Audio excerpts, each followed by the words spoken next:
Hi, I'm Dave, founder of Halloween Year Round, and I'm here behind a curtain at Contropolis PA in Oaks, Pennsylvania. I'm here for the weekend, got a press pass, so I'm official, and we're going to try and meet some cool people. We're going to try to meet Cary Elwes, get him to sign our Saw poster, going to meet Corey Feldman, some people from Lost Boys, Edward Furlong and Mike Bain from the Terminator movies are here, and a lot of cool vendors and cosplayers. So, well, we're already inside, but let's go around. I'll be joined by Patrick and Jess and the kids later, and here we go. All right, Lucy, go pick out a comic book from the table. Which one do you want? That's all I'm going to say. We've got, do you want Spider-Man and His Amazing Friends? Yes. I know that you love that show on Disney+. So is that the comic you want? Yes. All right. Show it to me. That is cool.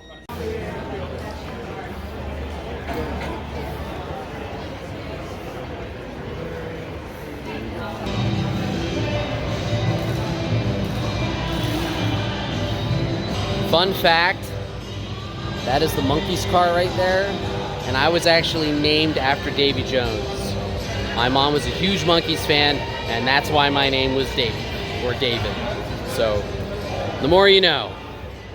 Hi, Pikachu. Stranger danger. So, it's like a Pikachu inside a Pikachu. Stranger danger. This is like Inception, but with Pikachus.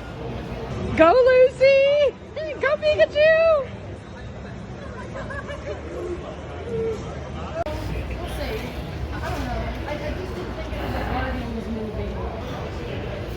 What's that, Lucy? That's really good. Yeah. What'd you draw there, Lily? So we just met Cary Elwes, and again, I know I may overuse this, but nicest guy ever. Yo, every celebrity Here, let's is so show him. nice. So he signed our poster from Saw, and then he gave free Princess Bride autographs made out to Lucy and Lily. Lucy, wasn't that man really nice? Yes, he was. Yeah, he's from The Princess Bride and Saw. But no, seriously, really cool I guy. used to watch The Princess Bride a lot when I was in acting class. Jess used to watch Princess Bride. It was like an example. You know, Of how to Saw, be a good Saw is like so intertwined with our relationship. Come here, Lucy. You are here because of Saw, because Mommy and Daddy watched that movie together and loved it. So you and Lily are all here because of that, and it was really cool to meet him. Yep. So Patrick, what did Cary Elwes sign for you? He signed my copy of the Criterion Blu-ray of The Princess Bride, right here. Very cool. Very incredible. An incredible gentleman, too. I also got a selfie with him as well, and I have to say, wonderful man. Very blessed to have met him, and just, as you wish. Very British gentleman. Yes, very much so. Yeah. Beautiful voice. Yeah, very beautiful polite. voice. Hello, Corey. Hello, how are you? Wonderful. Yourself? Good, man. It's one of my favorite vampire movies of all time. Oh, thank you I so mean much. that sincerely. I always get a kick rewatching this movie every time in my home theater. Oh, thank you. Well, I'm glad you like it. I haven't seen it, but I love Final Chapter. Best Friday the 13th movie, hands down. Not seen this.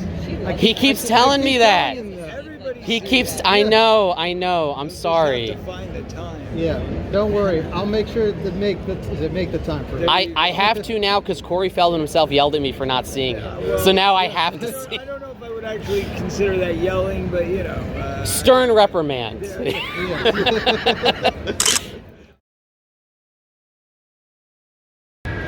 okay to sign it like in this area? Is it too? Thank you. you're probably going to get him, right? Yeah, and then I'm gonna get Kiefer Sutherland like later this year, so like up here. Is it like around here? Yeah, around there would be good.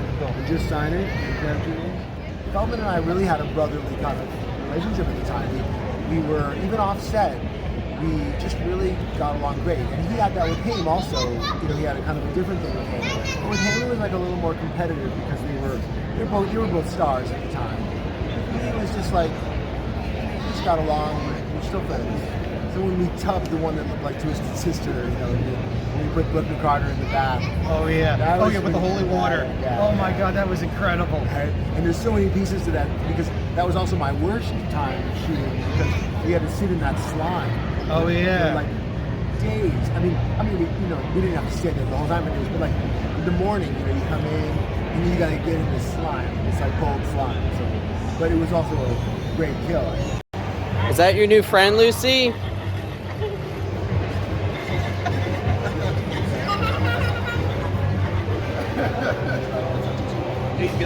Aww. I'm trying to find. Hey, Lucy.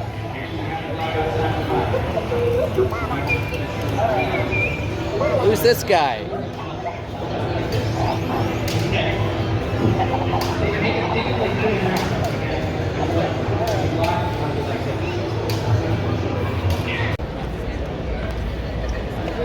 What is this? What? I'm filming this convention, not you. Get rid of this door daily. You can censor that out. It's a Halloween year-round video. I will kill you. I'll kill you. I'm the one that runs the horror site, remember? Yeah. Horror site with superhero reviews. Ah, got him. Horror, sci-fi. Also, James Gunn started off in horror, so it counts. Okay, the 7 reasons why David the name is the best name in the world to name your child, even the girl. I don't care. Okay. First one, David is, most of the letters are spelled at the beginning of the alphabet, so it's easy to spell. 2, it's a biblical name. So if you're Jewish or Christian, it is a working name. It's one of the oldest names on the planet. 3, doesn't rhyme with anything. Kids get really, really creative on the playground, okay? So David doesn't rhyme with anything. 4, in Latin it means beloved. 5, no one in history named David screwed up so badly you can bring it up. 6, the most famous David is David and Goliath, and he kicked the other guy's ass. And 7, it's my name. As a fellow David, I approve this message. Hi, my name's David Nessler. I'm an artist based out of Pittsburgh, PA. I'm here today in, where are we? Norristown, I believe, outside of Philadelphia. And I went from pinup to more entertainment-based art because I work for Disney now. I've been with Disney for almost 7 years, strictly in Japan. I create art that's generated for sale in galleries and high-end department stores in Japan. But I'm kind of versatile. I do a little bit of everything. It's funny. I came out in this business as Dave Nessler pinup artist, but now I call myself an entertainment artist because kind of the market seemed to switch in the last 10 years where a lot of it is character based. So we have the build your own, which starts at a standard length is 200, then it goes up depending on how long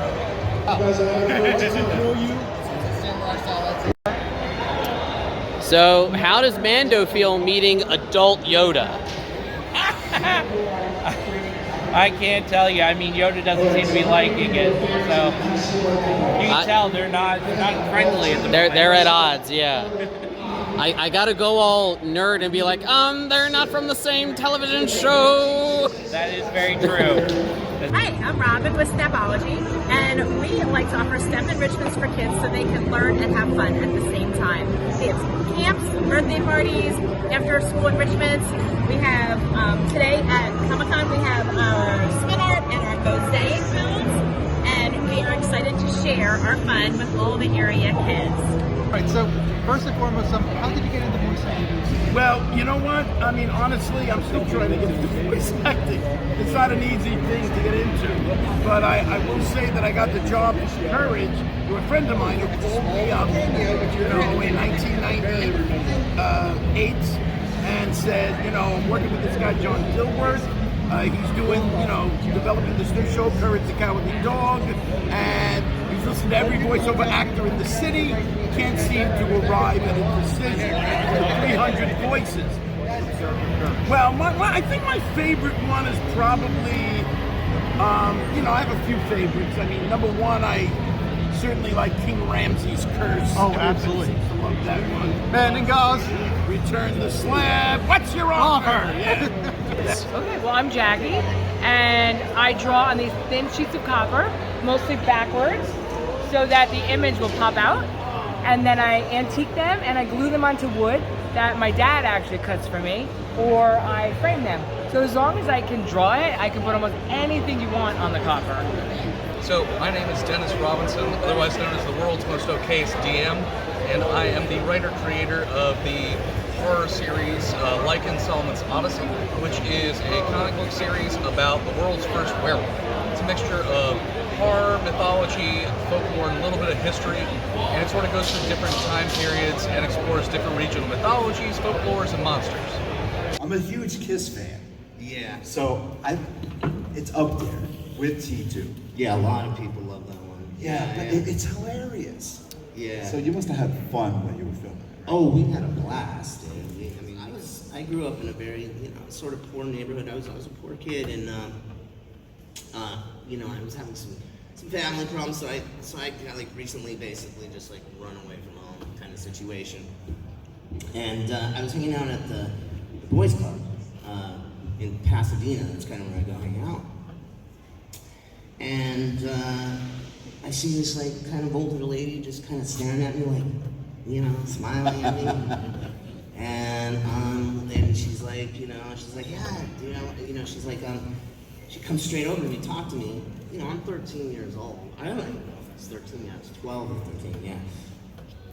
She comes up to me and she says, I'd like you to try out for a movie. And I'm like, what kind of movie is this? So basically we get there and this is like, oh, it's for Terminator 2. Directed by James Cameron. So I was a big James Cameron fan already. I loved Aliens, or The Abyss, and the original Terminator. So I'm like, damn, this is awesome. That was sort of a mixed bag because I remember when I recently, I've been clean for like 5 years now. So it's like this was right when I first got. Oh, thank you. That's huge. Thank you. But it's like, this is right when I was like still in rehab. And so I got a call and they're like, hey, they want to see you for the new Terminator movie. And I'm just clean, but I'm like, oh my God, there is a God. I'm like, there's a God. Yeah. And I got there and the guy, and when I met with him, he's like, yeah, so what we want you to do is we want you to play you at 14. This is how it was explained to me. You at 14, when you're John Connor, and we're just gonna blow you away. We're gonna kill you right in the beginning. And I was like, okay. And I was like thinking of like some I'm like, this has been my dream my whole life. Is of course to dress up like a 14-year-old and fucking be like whatever happened to Baby Jane, Look, it was cool because a big thing for me was a big thing that bummed me out for a long time, and Nick Stahl ended up doing a great job, and he's a friend of mine, and I love him. But I lost Terminator 3 because I had in my contract no drugs, and I went and had a drug overdose. So I lost that. But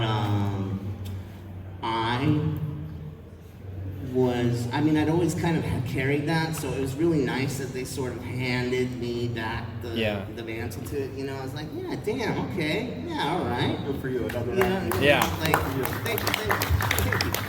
And we're going to be talking about your books, The Dark Siege. This is based on a case that you did when you were in high school as an intern. Do you want to tell people a little bit more about that? Sure.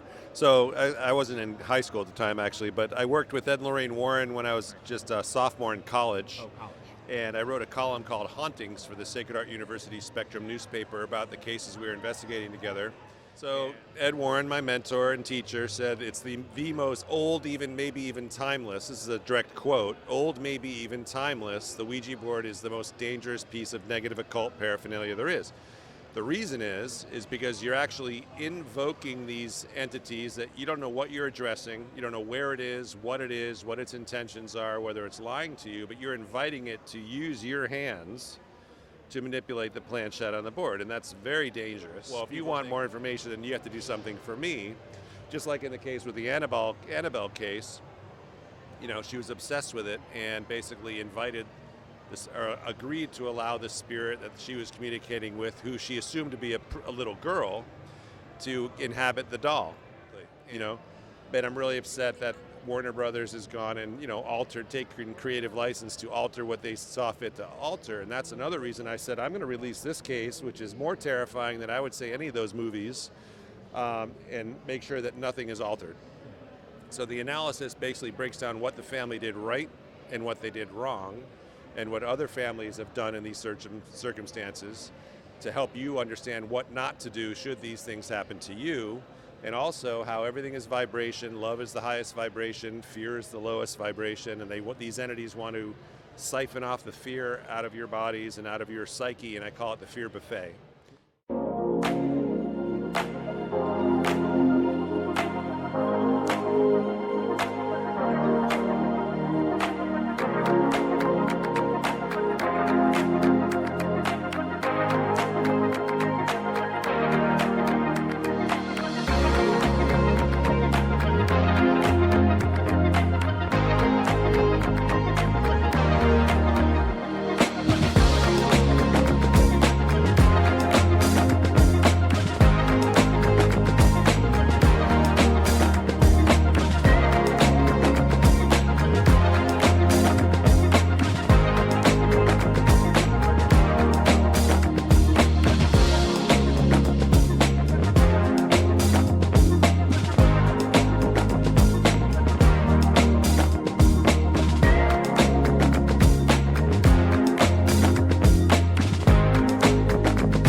Master Chief! Wait, Covenant, over there! Get him! Well, that was one fun, eventful, and physically exhausting con. Yep. Those floors are murder to work on. They're like concrete. Yeah, especially with these boots. Yeah, so we just finished up here at Contropolis in Oaks, Pennsylvania. It was great. Yeah. Met Cary Elwes, coolest guy ever, the epitome of the British gentleman. Very polite, very kind. Love seeing Lucy and Lily. So it was really cool. We got our Saw poster signed. Patrick here met Corey Feldman. Yes. Spent a very long time in line for Corey Feldman. Yes. But I think it was worth it because in the end he turned out to be a really cool guy. Yes. Absolutely. Got some great interviews. Some of our first like legit professional interviews here on Halloween Year Round.